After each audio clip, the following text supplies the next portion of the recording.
for the very first story. We know two people have been confirmed dead, but how did this all happen? What led to the shooting incident that had claimed so many lives this afternoon? Well, yesterday, mob action, somebody that you describe as somebody who has been advocating for the development of Ejura. He has been taking pictures of uncompleted projects, the issues that border on failure of government to deal with developmental issues in Ejura, and he has been posting them on social media in advocacy to try and help develop the town. And according to them, it did not go down well with some powers that be. And so a mob attacked him in his own house and hit his head with certain objects and killed him. When that happened, the youth became agitated. In fact, he did not die on the spot. He was transferred from the Ejura hospital to Konfanoche, where he gave up the ghost yesterday. Now, this generated a lot of protest from yesterday until this morning. This morning when we came in here, anger was building up on the streets. And then we saw the military contingent, 7 armed people, approach them and started firing in the air. We had to get on a high building to escape what happened right now because some of them were firing directly into the crowd, which has resulted in the death of 3 people. 1 is not confirmed, 2 confirmed. We have 5 people on admission in critical condition at the Ejura Government Hospital. So, if you ask, that is the story right from the start to where we are currently. And as we speak, do we still have police, military still at the scene? No, the military that came with the police water cannon. In fact, the police water cannon was leading the pack. The military men, 5 of them were in front in shooting position, and then there were 2 at the back of the water cannon who were also firing. And right after the people started falling on the ground right in front of us, 2 of them in front of us, then we saw them retreating to the other end, still firing as they went. And that was the end of that. All the military personnel who came have left the scene.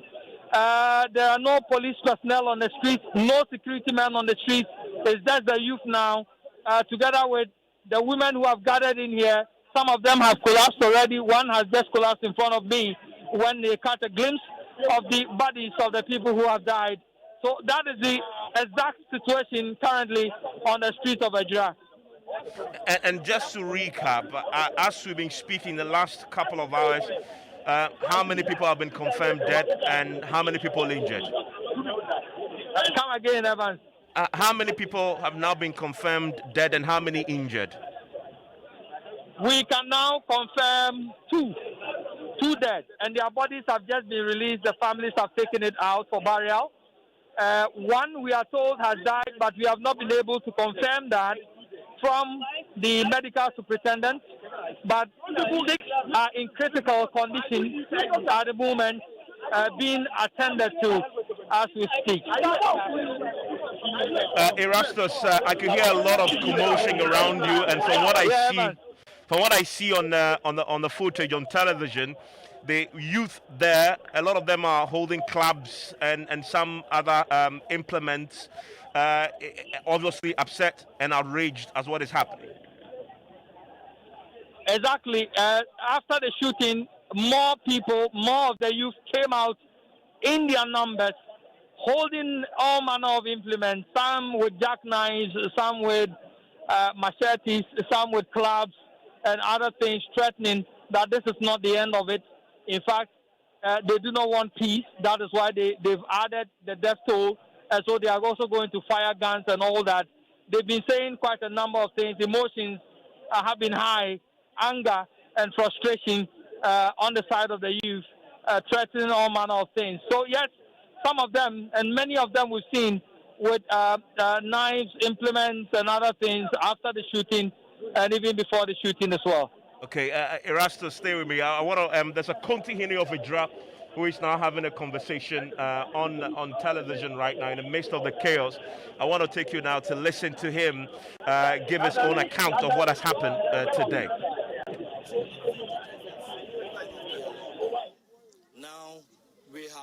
multiple injuries and deaths.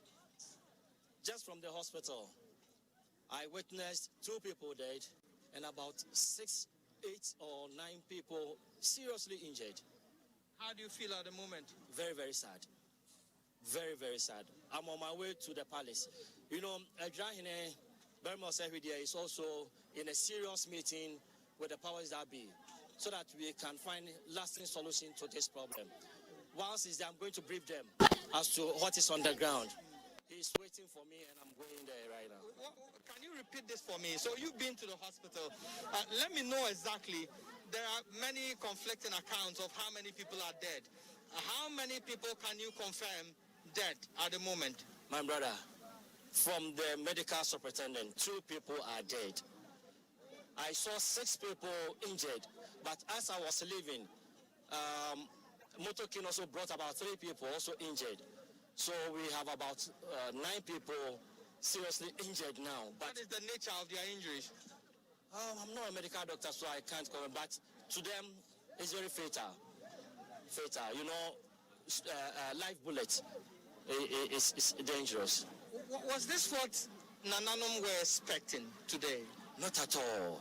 Not at all, because from yesterday, we've been fighting this thing not to happen. You know, the moment we heard that the guy, Kaka, was dead, we realized there wasn't. So we started talking to the various factions. And from yesterday around 2 p.m. we've been talking, calming them down. It is not easy, but we've tried our best. Now this morning, Ejura has spoken with a sizable number of the people, including the Zongo chief and most of the elders. And they assured us that calm was going to remain. But we don't know what happened. All of a sudden we heard that there was confrontation between the youth and then the peacemakers. And I had to rush to the scene. I went there and full of blood.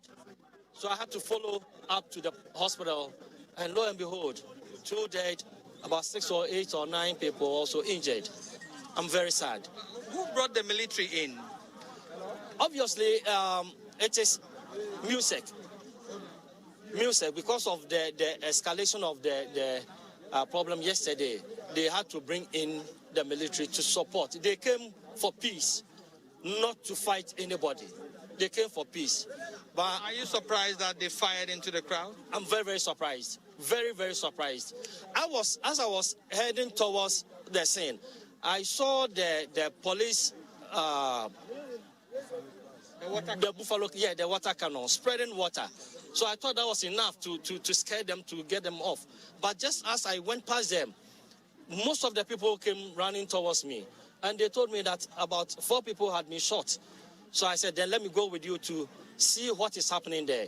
Lo and behold, went there and full of blood. So I had to follow up to this place. And that is why I'm here. What is going to happen next? What are Nananom going to do? I have requested the various leaders, youth leaders, the Zongo chiefs and other leaders to meet me at the palace. Ejura is waiting for them. He will finish with the meeting with the powers that be soon, and then we also go into dialogue with them. We have to dialogue with the youth and those people too. And then certainly Ejura is going back to Accra today to see how best he can get the government to support us, get peace immediately. What would you say to the people at this moment to maintain peace? I'm appealing to my brothers, to all Ejura citizens, to calm down. We are not in a war. We just want justice for our brother who died. But out of that, we are escalating things, and it is turning into a horrific thing. So I will tell them to calm down. We don't want to fight the military. We don't want to fight the security agencies. We want justice for the dead. And that is what we are seeking for. So government should come to our aid and support us. Find justice in Ejura. We are grateful. Thank you so much. So you had the Nana Odia Sempa, who is the Ejura Kunti here, speaking to my colleague Erastus Aridonko, who has been at the site of this clash with my colleagues from Lab FM, in fact, covering this unfolding, developing story for us. At least 2 people have been confirmed dead following what we now have confirmed from our reporters who were at the scene and saw this live shootout where the military.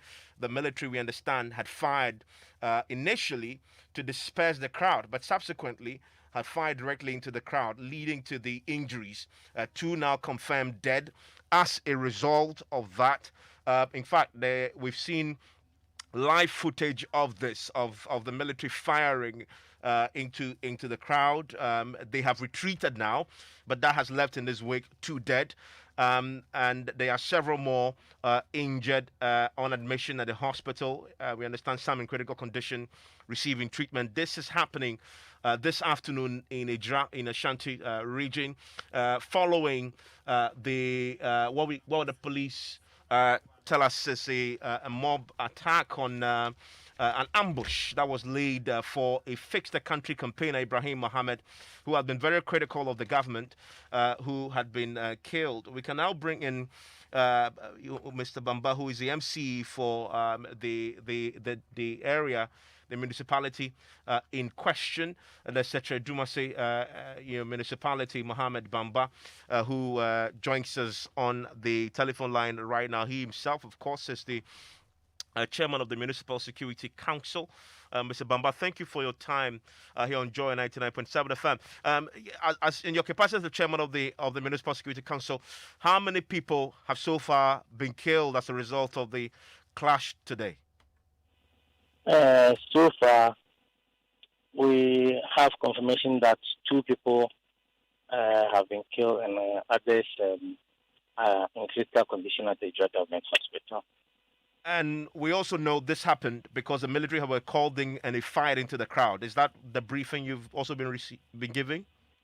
The briefing that was given has to do with the fact that they say the mob rounded up the security agencies in the middle, and they were throwing stones at them, and military also started firing warning shots. That is what I've been. But all the security heads are currently very busy on the ground trying to restore calm. So as and when we have some calmness, we'll get proper briefing as to what exactly happened. But at least I can confirm to you that 2 people are currently dead, and the bodies have been released to their families, and they are going to prepare them for burial. And as we speak, the place is still, sprawling with people, very angry, holding clubs and machetes, as we've seen on television. What is the immediate plan to restore calm? Are we sending in more police and military? Yeah, the police have called in for reinforcement, and I believe more security personnel will be on the ground to assist their colleagues in maintaining peace and order. So, as we speak, our reporters on the ground say they haven't seen the police reinforcements yet. How soon are they getting onto the scene? Yeah, as I told you earlier on, most of the security heads are on the ground, and I'm very sure they've called region for reinforcement, and I believe any moment from now there will be some reinforcement coming from region. And all this happened because of the killing of a known critic of the government and the Fix the Country campaigner. And the police themselves said their initial investigations show that he obviously was a very notable figure in the Fix the Country campaign, and they are actually now looking at the link between his death and his activism. In fact, the family members have also suggested that people who are affiliated to you may have carried out this heinous act of allegedly attacking him, leading to his death. I'm pretty sure this has come to your attention. And what is it that you're doing about it? Thank you very much. It's unfortunate that when something happens like this, people who are political contractors quickly wants to find a way of linking people to it. What has happened is purely a crime. And as you and I know, crime has no political coloration. This gentleman is a strong member of our party, of MPP, and he's somebody that has been active in most of our activities. Immediately, the incident happened on Saturday. I realized the whole issue started taking different twists. But you see, in the situation in which we are currently, we don't have to look at other issues that the police will very soon unravel. What is our immediate attention has to do with how to restore calm in the municipality. But as to whether what he's doing has to do something to do with government or not, that one I can tell is not true. He's somebody who what is that concerns almost everybody. I understand he went to pick videos of the current opposition MPs residents and how deplorable the area is. I understand he picked some public projects. I understand the last time he went to the former MP to go and video. In short, last 2 weeks, exactly 2 weeks ago, he went to video police when they were on the road doing their work, and he was arrested and subsequently get released with a warning letter. So you see, when you look at all these things, it will be premature to start pointing fingers, and that will only make the work of police difficult in unraveling the real cause of his death. So what I will appeal to everybody is that we shouldn't try to link his death to certain things, as though government is trying to shut down the Fix the Country campaigners. This guy is going around doing his own thing. We don't know him. We know him to be our strong member. We don't know him to be a member of any activism group or something of that sort. But you see, because of what happened, you see the twist it is taken. And that is what we have been trying to avoid. For now, tempers are high. All that we all have to do is how to calm tempers down, how to cool down the family. And when all this does settle, the police, I have a strong belief, will do a good job to bring the real truth out.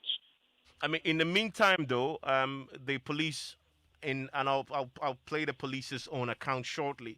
They themselves have found it necessary to also look into his activism as a Fix the Country campaign activist, and see if this event, this incident, may have a link to that.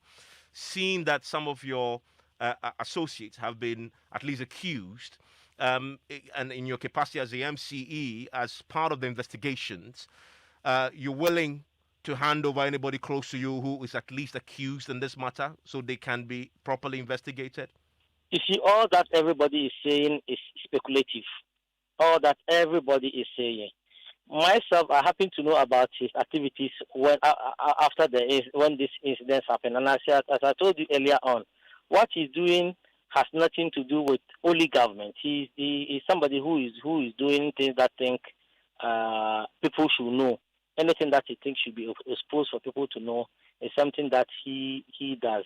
And if somebody is saying that people that are close associate of mine, he Kaka himself is my close associate. He's my party member. He comes to my residence during the campaign in 2020. He's mostly around. Are you getting the point? So if a member of MPP go to do something, does it mean that it's the whole party that has done it? That is why I say crime has no political coloration. So we shouldn't polarize the whole thing. We should leave the police to investigate, and based on the information that they are going to get, then we look at what to do from. But at least you can assure that there will be cooperation from your side, indeed, as the police looks at all other avenues into this particular crime. Exactly. Mm. This issue, the police has to deal with this issue to its logical conclusion. In the meantime, though, the security on the ground, you expect the reinforcement to arrive soon and for calm to be restored. Exactly. Thank you. That's the MC for the area, who himself is in the spotlight because of the activism of this individual who was killed, which has led to the clashes today. 2 people have been confirmed dead. He also confirms that the military had to fire live rounds And he says that his briefing shows that because the crowd were throwing stones at the military, which had led to this. I want to bring in the Member of Parliament for the area who is also joining us right now. He is Mohammed Bawa Brahma, MP for the area in question. Mr. Brahma, thank you for your time. Hello, Mr. Brahma. Thank you, my brother. How are you? I'm doing great. Well, not so great. On the afternoon when, it's been a bloody situation in your constituency. 2 people dead. There's several of them still hanging on to dear life. What yourself? What have you been told about the current situation in your constituency? Myself, I'm completely devastated with the events that are unfolding in my constituency. And what I'll say is that from the brief that I've gotten so far, I'm in Accra, it's like the military or the security on the ground, I will say they've not handled the issue professionally, because if in issues such as this, you don't fire live bullets into the crowd, because the youth of Ejura are already devastated with the loss of Kaka, and that's as a result of the manner in which he was killed. And so when they were coming from the cemetery, some of them naturally will riot. And from what I gathered from the ground, they were not throwing stones, they were only burying lorry tires on the road. And they were not, so offensive as to demand or to warrant the shooting of live bullets into them. So for me, the military have not handled the issue well. I've just spoken to the Minister for National Security, who has assured me that they've sent a high-level team to go to the ground to ensure that at least they quell the situation professionally. Currently, as we speak, what the confirmation is that 2 people are dead, as we've just heard the MC confirm there. You've talked about you're less than pleased with the way the military had handled this matter. I'm pretty sure that you're probably planning to head to the constituency right now. I guess the most important thing now is to restore calm. And I know as a member of parliament, you have a lot of influence, and that may come to play as the authorities try to achieve that. I mean, your own contribution in this direction? Yes, Evans. Currently, I am in talks with the youth leaders in town. I am in talk with opinion leaders in town, and then the chiefs to try to calm the situation down, because I know those who even went to perpetrate this heinous crime that led to the death of Kaka, if they knew this was how it was going to end, I don't think they would have even attempted it. So I've spoken on the local radio station, calming the people. So like you said, I'm making efforts to get to the constituency to ensure that at least we calm tempers down. For the meantime, we need to get the situation to be normalized before we think of any other thing else.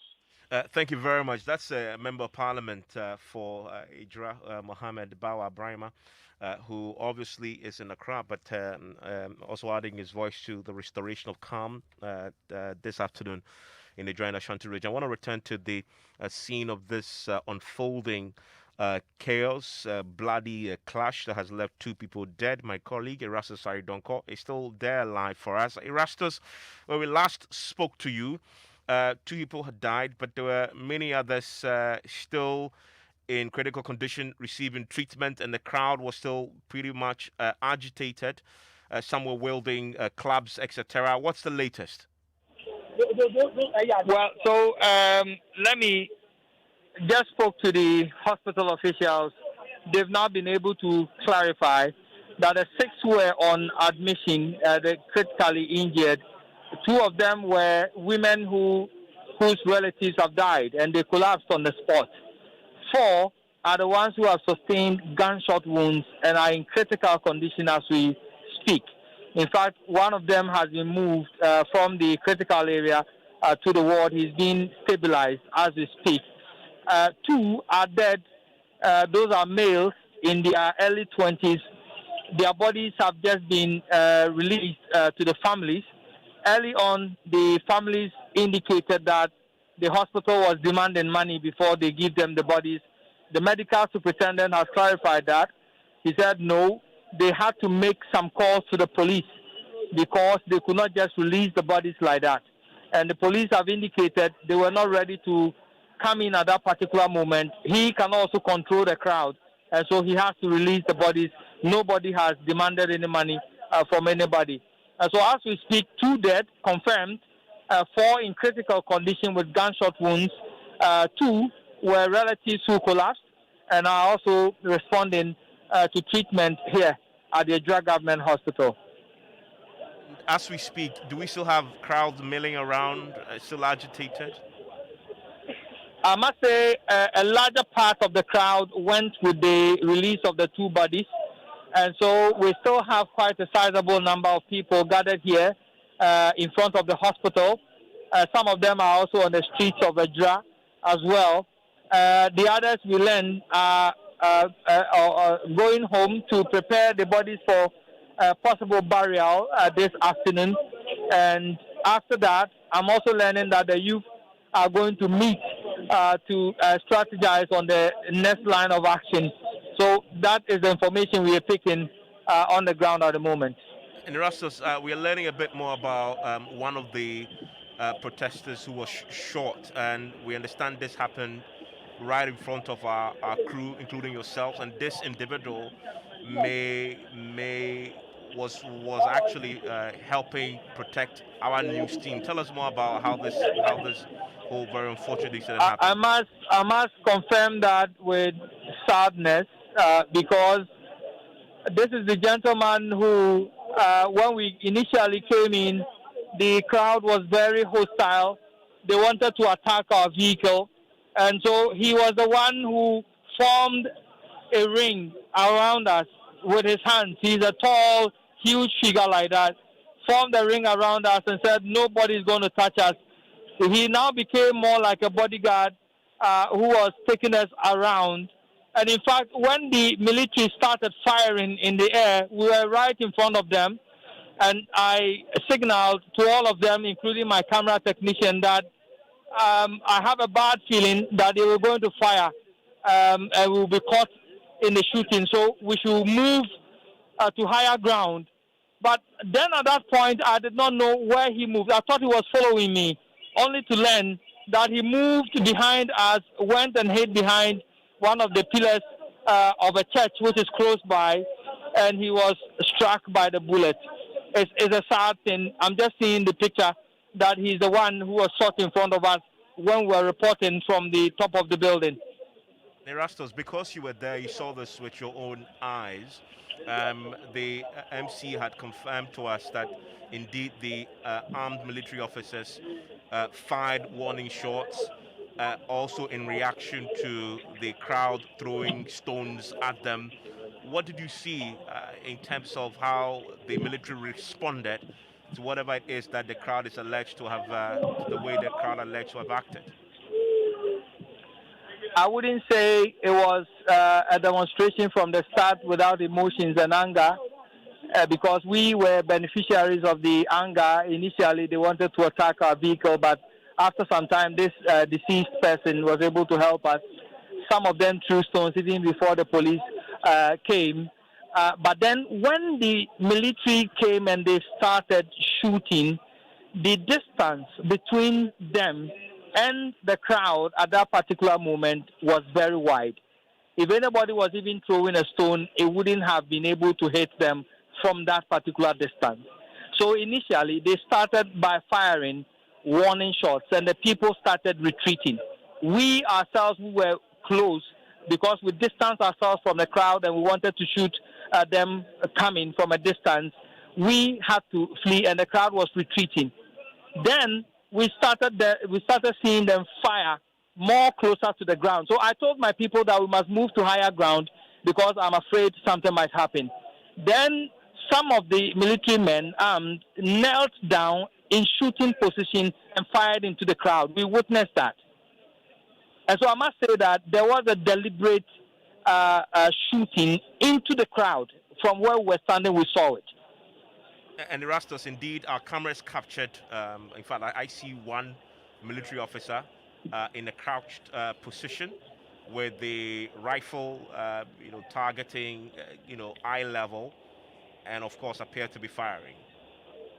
In fact, I saw it when the guy was shot. He was shot by the military personnel who in shooting position, and I was watching him at that particular point. He was closer to where we were standing on top of the building, and he shot the guy. It was close range. The second one was shot just close to the building on which we were standing, and this is the guy we are talking about. And so I must say that I saw with my own eyes. They started shooting, one in shot position, shooting directly into the sky. They did that for some seconds, and then they started firing close to the ground. Then I saw them, some of them kneel in that shooting position and fire. And that is the one of them would have caught the guy right in front of our eyes, and they came for him. Even when they came for him and they were taking him away, the firing was still going on at that particular point. Erastus, thanks for that great job putting your lives on the line to bring us this live update from Ejura in the Ashanti region, where this afternoon, tragically, 2 people have lost their lives. They've been shot and killed. They are now very specifically 4 others with gunshot wounds in critical condition still at the Ejura hospital. We have 2 other women who, of course, had their relatives shot and killed, who had also collapsed and have been revived currently. This is still an unfolding, developing story there. It follows the killing of a young man who has been described by the police as an activist with the Fix the Country campaign. This happened, police describe as a possible ambush that was targeting him. He was beating, subsequently rushed to the hospital and died. They had been buried as the crowd had were returning from the burial grounds. There was people obviously very upset about the situation that led to an escalation where the military was called in. Military then he fired into, gave warning shots in reaction to, as you've heard there, some of the protesters also throwing missiles at them, stones, etc. And as we now been confirmed both by the MCE and our reporters who saw this unfold, military first fired warning shots. Eventually, some of the officers fired live rounds directly into the crowd, killing 2 people. One of them, as we've heard from our reporter, was shielding our men, a team of journalists, including Erastus and the camera crew and others who were there to bring this live to you. This individual appears to have been shot and killed by the military live rounds as he attempted, of course, to prevent the crowd from attacking our journalists who were there simply doing their jobs. We're keeping a close eye on this. We'll bring you the very latest as it unfolds. All the latest on myjoyonline.com. We have live footage also still coming in onto the Joy News channel, and of course we're uploading a lot of videos that we've managed to capture for you. You see the military men actually firing as they attempted to disperse the crowd. This is a lot to digest this afternoon, but of course. We are all over that for you in our subsequent bulletins, further updates. My name is Evans Mensah, and of course, regular programming will continue as we continue to monitor what is unfolding in Ejura.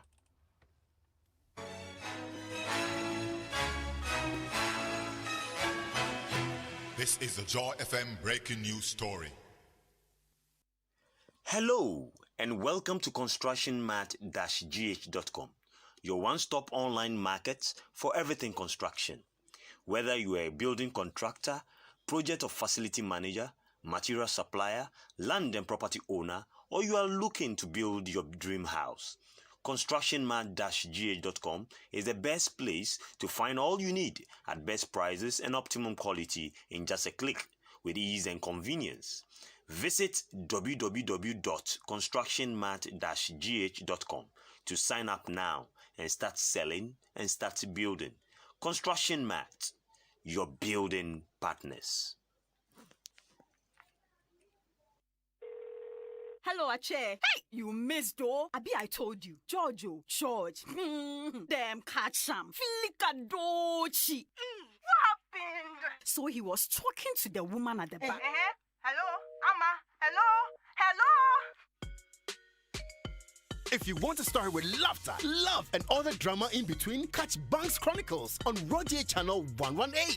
After all, it's our story on GoTV. Get your GoTV decoder today at 109 Ghana Cedi for the best of your original dramas, telenovelas, and sports. Connect via my GoTV app or any accredited dealer near you. T's and C's apply. GoTV. Love it.